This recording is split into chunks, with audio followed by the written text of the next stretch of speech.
Game 7 of the NBA Finals. Tyrese Haliburton, a torn Achilles just 5 minutes into the most important game of his life. An entire playoff run, shattered in seconds. What we witnessed wasn't just an injury, it was the cruel end to one of the most electrifying, improbable runs in recent memory. And maybe a warning we've seen before. Tyrese Haliburton was putting together a storybook postseason. First came the Milwaukee Bucks. Damian Lillard and Giannis were still dangerous, but Haliburton led Indiana past them in 6, using his pace, control, and creativity to dismantle Milwaukee's defense. Then it was Cleveland, bigger, more physical, with Evan Mobley and Darius Garland looking sharp. But Haliburton took command. He had his playoff high in assists that series and kept the Pacers in control through smart decision-making and timely buckets. Then came the Knicks and Jalen Brunson, who had been putting up historic numbers all postseason. Haliburton versus Brunson became must-see TV, and when the dust settled, it was the Pacers moving on. The 4 seed from Indiana was going to the NBA Finals. Not since Reggie Miller had the city felt this kind of energy, and Haliburton, he was at the center of it all. In the finals, Indiana was facing a juggernaut, the 68-win Oklahoma City Thunder. Shai Gilgeous-Alexander, Chet Holmgren, Jalen Williams, the league's most complete team. But Haliburton never blinked. In Game 1, he hit the game-winning shot at the buzzer, the first finals game winner since Michael Jordan in 1997.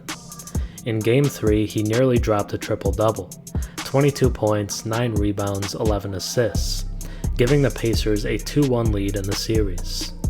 Every time the Thunder pushed, Haliburton responded.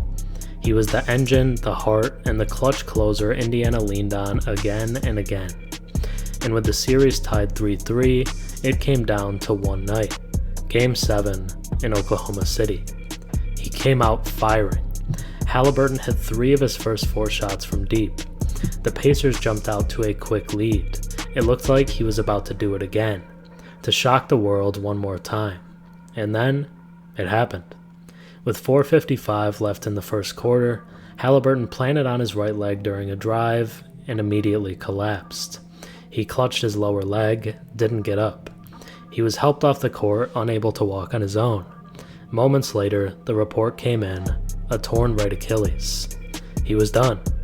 And without him, the Pacers slowly faded. The Thunder won 103-91, clinching the title. Indiana's dream run ended, not with a duel at the buzzer, but with silence, heartbreak, and what-ifs. The saddest part? There were signs.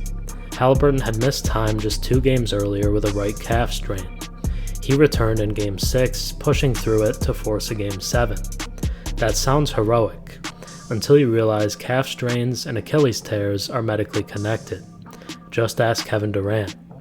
In the 2019 NBA Finals, Durant missed weeks with a calf strain. He returned for Game 5 and tore his Achilles just minutes into the game. The 2 injuries are directly linked. When the calf is weakened, the Achilles is forced to compensate. Push it too far, and the tendon can snap. Players, teams, fans, we all need to understand, a calf strain isn't minor, it's a warning sign. What hurts most is what we were robbed of. This was supposed to be Tyrese Haliburton's coronation. He wasn't just putting up numbers, he was changing the way the game felt. Fast-paced, joyful, connected. This was Indiana's first finals since 2000. This was a team that had no business being here, yet was 1 quarter away from immortality. And now, Haliburton will likely miss the entire 2025-26 season. An injury like this isn't just physical.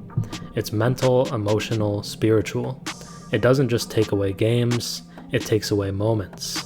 Moments that define careers and legacies. Tyrese Haliburton will be back. He's too gifted, too smart, and too beloved not to rise again. But this was supposed to be his moment. And for fans, it's a brutal reminder. Sometimes the game gives us beauty, and sometimes it takes it away in an instant. So if you've ever called a calf strain just soreness, if you've ever told a player to tough it out in June, remember this moment. Because we were this close to witnessing a new chapter of NBA greatness, and we'll never know how it was supposed to end. Thanks for watching. I'm Herm. Have a good one.